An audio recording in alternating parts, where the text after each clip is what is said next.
Well, hello Connecting Point, and we continue today our study in 1 Samuel.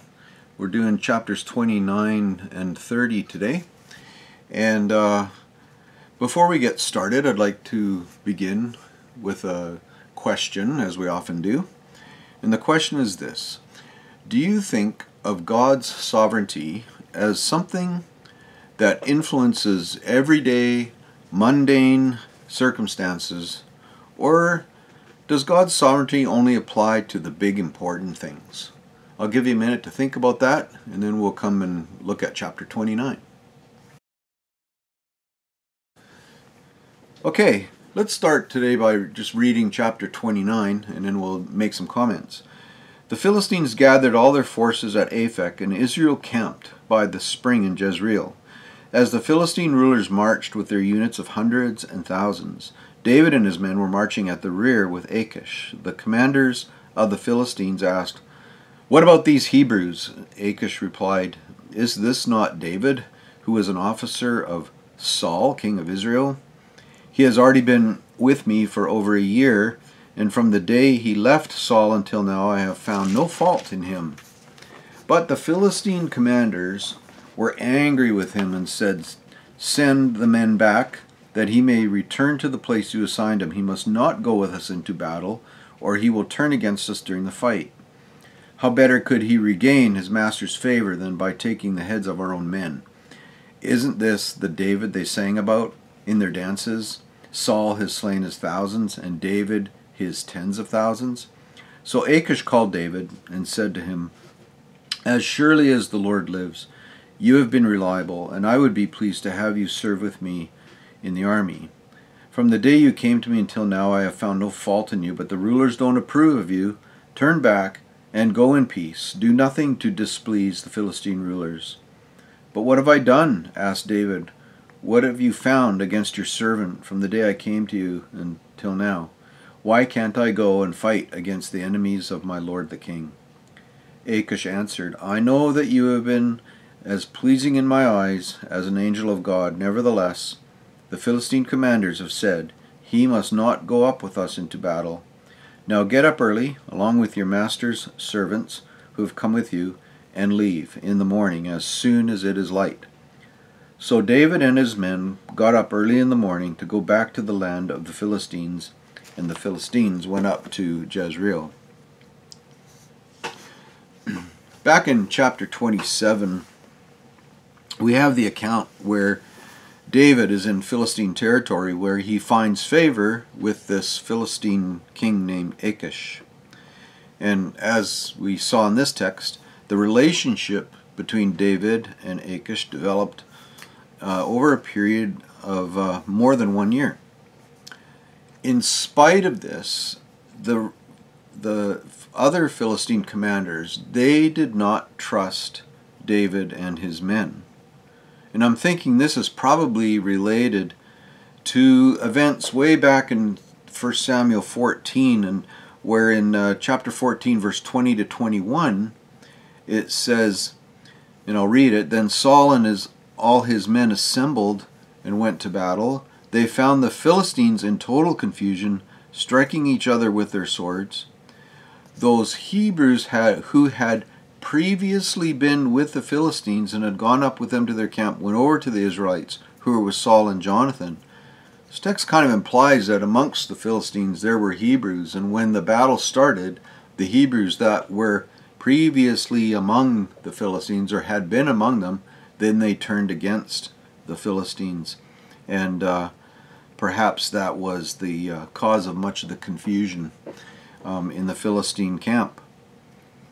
So that's probably fresh in some of their memories, and so when they have this idea of David and his men fighting shoulder to shoulder with other Philistines, that seems like a pretty big risk to take.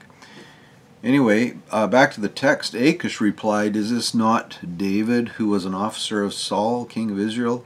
He has already been with me for over a year, and from the day he left Saul until now, I found no fault with him." Anyway, and the text goes on, and so there's this argument, if you will, or this discussion between the Philistine leaders and Achish. In spite of all of that, Achish submitted to the demands of his peers, even though he trusts David. And Achish asks David to go back, apparently to Ziklag, and to go peacefully. Don't put up a fuss, just go. David's response, to me, is quite interesting. It's interesting in that it's kind of ambiguous or vague. And he asks questions, why, like this question, why can't I go fight against the enemies of my Lord the King? Well, who's David talking about?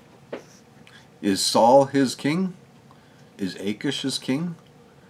Or is he talking about neither of them? Is he speaking of Yahweh? But it's a very vague statement. He says, why can't I go fight for the, my Lord the King? In the context of the conversation, obviously Achish is, taking David to mean that he's referencing Achish. But it's a really vague response that David has. But it's interesting in this response, because David responds to Achish with an appropriate amount of displeasure about not being able to fight, but in reality it was probably a feigned expression and intentionally ambiguous, because I'm guessing David is probably quite relieved. We'll come back to that point. But in all that, we have this comparison now that we can make, because we've been reading the story of Achish and Saul. And so these two leaders, Achish of the Philistines, Saul of the Hebrews, both having David as someone that will serve them, will fight for them, but some of the comparisons, Achish, back in chapter 28, he trusted David so much, he made David his bodyguard. And you may remember back in chapter 22, particularly verse 14, that Saul had made David the captain of his bodyguard. So that they had that kind of similar response to David. Both were very impressed with David's ability. So both of them had that. In the end, Achish had to remove David from the army ranks in spite of his ability and trust. He had to remove David. Saul, he didn't have to remove David, but he did because of his inaccurate perception of what was going on with David. So Saul also removed David from the army ranks. So they have a lot in common, but here's one thing I think that is different about these two kings. Achish considered David to be loyal, but David was probably his most dangerous enemy. Saul considered David to be a dangerous enemy, but yet what we see through David's response to Saul is David was actually one of his most loyal subjects. And we see that when David had a chance to end Saul's life and take the kingdom for himself, he would refuse to do that. Instead, he chose to trust in the Lord and to remain loyal to Saul as the king of the Jews, king of the Hebrew people. Anyway, in spite of all that, David and his men got up early in the morning to go back to the land of the Philistines, and the Philistines went on to battle up in Jezreel to battle with King Saul. So what we see in this chapter is God's providential provision of a way out of a sticky situation. And that situation is David does not have to go to battle alongside the Philistines. and he would have no involvement in what we will find out later as would be the end of King Saul, his death in this battle. But really what this chapter 29 sets us up for is the events of chapter 30. And I'm going to introduce those events, and then later on in our recording, I'm going to introduce Matt Levy, and he's going to come and share some thoughts around this as well. Let's begin by reading the first 8 verses of 1 Samuel chapter 30. David and his men reached Ziklag on the 3rd day. Now the Amalekites had raided the Negev and Ziklag. They had attacked Ziklag and burned it, and had taken captive the women and everyone else in it, both young and old. They killed none of them, but carried them off as they went on their way. When David and his men reached Ziklag, they found it destroyed by fire, and their wives and sons and daughters taken captive. So David and his men wept aloud until they had no strength left to weep. David's 2 wives had been captured, Ahinoam of Jezreel and Abigail, the widow of Nabal of Carmel. David was greatly distressed because the men were talking of stoning him. Each one was bitter in spirit because of his sons and daughters. But David found strength in the Lord his God. Then David said to Abiathar the priest, the son of Ahimelech, "Bring me the ephod." Abiathar brought it to him, and David inquired of the Lord, "Shall I pursue this raiding party? Will I overtake them?" "Pursue them," he answered. "You will certainly overtake them and succeed in this rescue." With David and his men absent from Ziklag, when they were up with Achish, the Amalekites came and burned it down, and they stole everything and everyone from David and his men.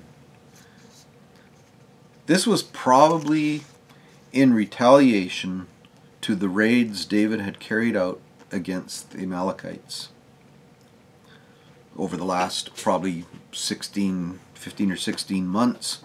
David had been carrying out these raids. David's men, no doubt relieved to not have to go to war against Israel, however, were completely devastated when they came upon Ziklag. They wept aloud until they had no strength left to weep, is how the Bible puts it. So we're talking about some of the strongest, toughest guys, around. And when they encounter this loss, they are just overcome. However, their grief would turn to anger and bitterness as there was talk of stoning David. And, when people become angry, it has to go somewhere. And David was the target of their anger. What was David's response? David is going through these same emotions of grief and loss. And this is a real key text in verse 6, where it says, David found strength in the Lord. We're going to come back to that as a question pretty soon. David found strength in the Lord. And then in the next verse, 7, then David inquires of the Lord, 7 and 8, David inquires of the Lord with the help of the priest Abiathar. And the interesting thing is that as David, in facing this difficulty, what should I do? He calls upon the priest. Well, and that was the last priest, because the other priests had all been killed, and Abiathar is carrying on the line of the priesthood.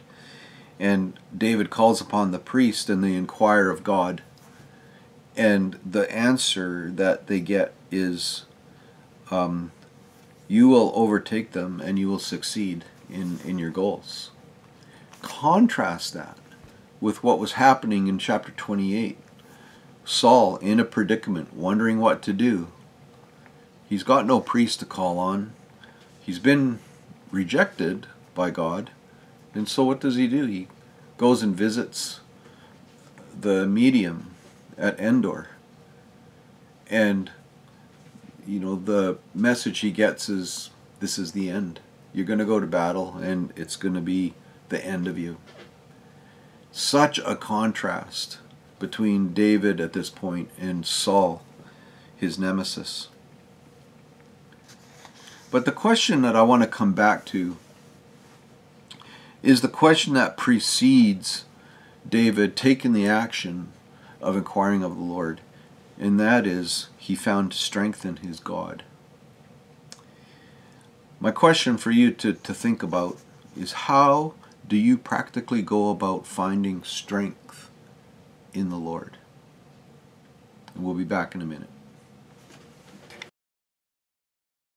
Okay, we're going to be joined by Matt Levy now, and he's going to take us through from 1 Samuel chapter 30 verse 9 right to the end of the chapter, verse 31.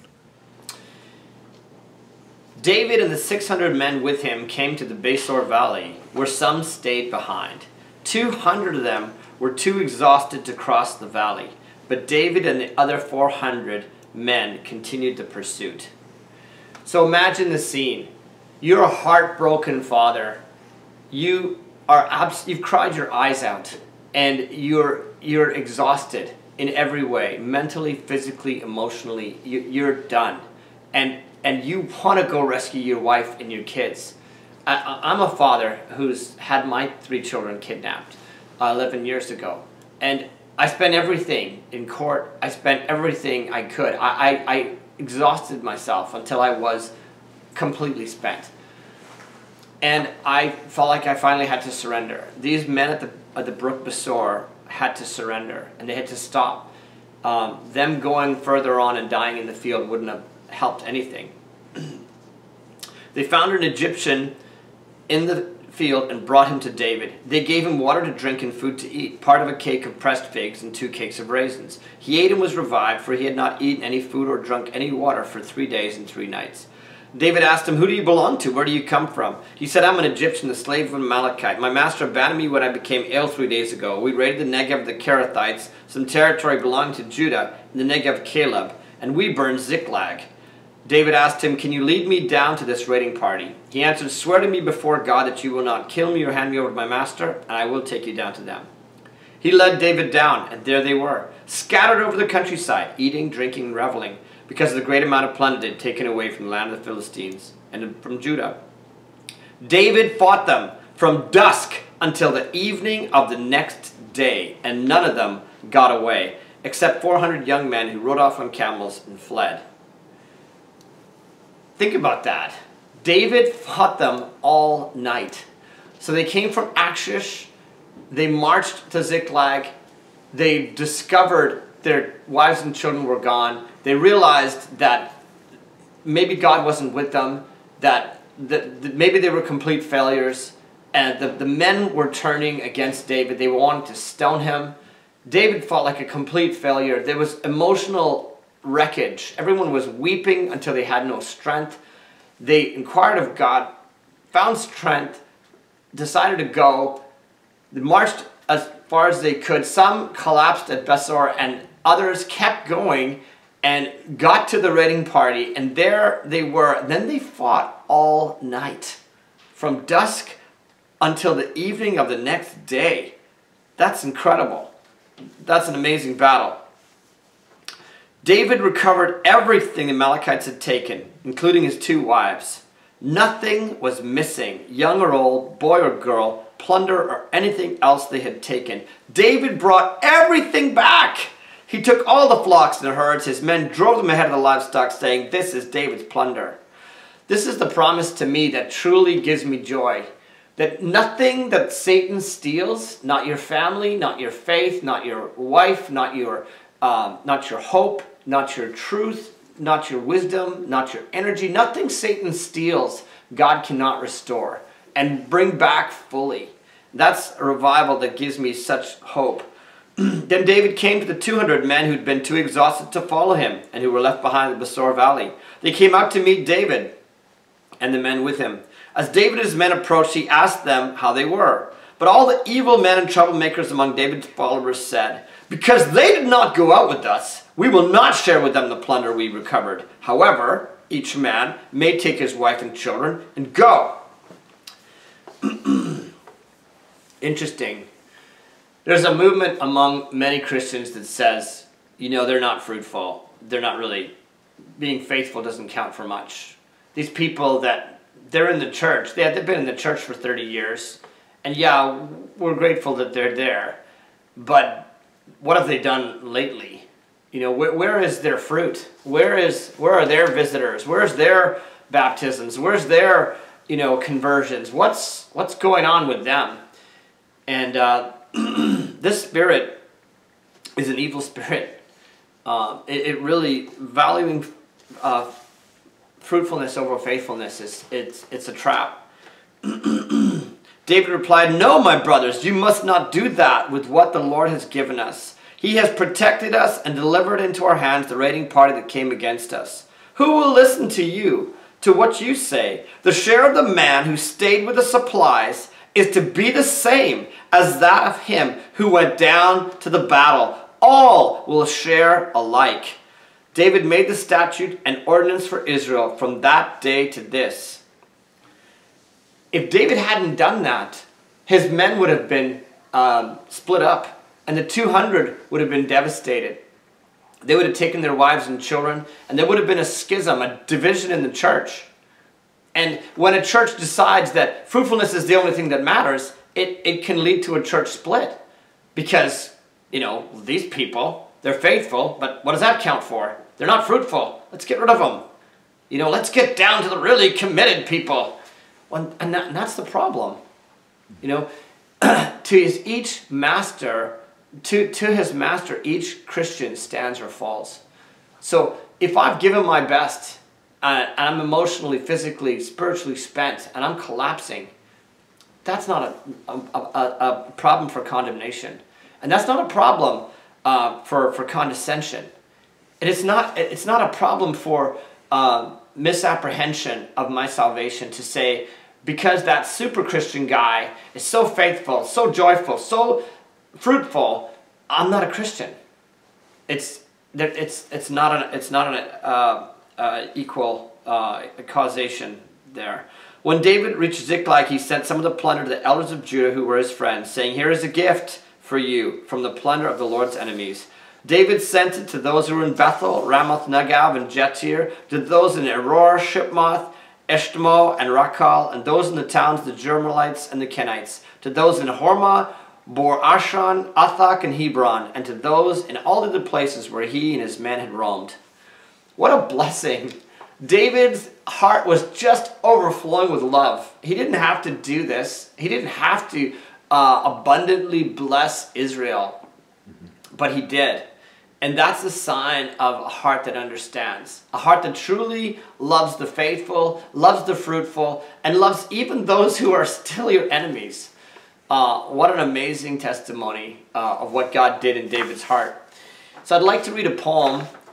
This is an original spoken word poem from the broken-hearted poet. We call them broken word poetry.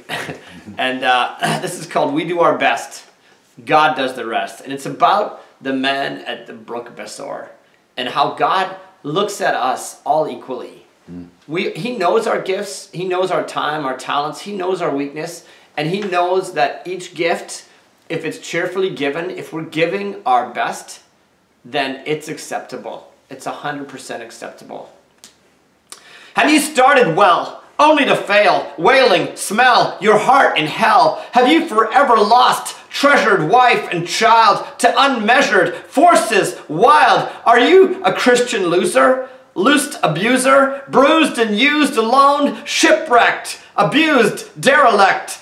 Don't give up when faith seems vain. Look to shining lion's pain, glory's mane, David's life proclaimed.